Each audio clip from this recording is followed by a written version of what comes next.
जय जगन्नाथ। आज मु आपण मन पई नै आसी आ गोटे न्यू रेसिपी। एथिपाई मु नेछि 2 कप अटा, किछि लूण, जुआणी और 2 कप पानी। एबे मु गैस को ऑन कर देछि एवं सेथिरे 2 कप पानी दे देछि। पानी टिके गरम हो पूरा परे सेथिरे मु जुआणी पके देछि एवं आवश्यक अनुसार लूण दे देछि। अटा को अल्प अल्प कर भल भाव में मिक्स कर देछि। एबे देखो भल भाव में आम अटा मिक्स हो जाए।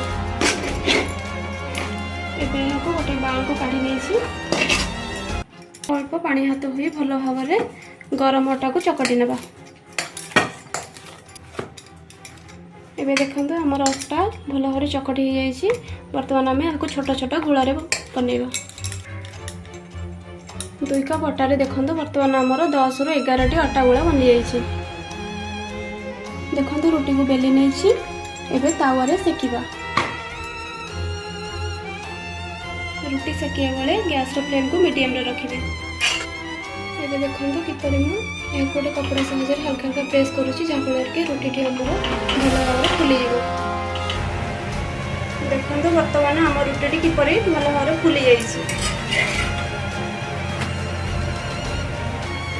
एबे देखो आमर बनी जाइए जंता रुटी।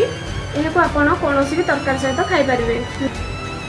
यह आपण छोट छुआ और वयस्क लोक देपारे कारण यह इजिली डाइजेस्ट होता है।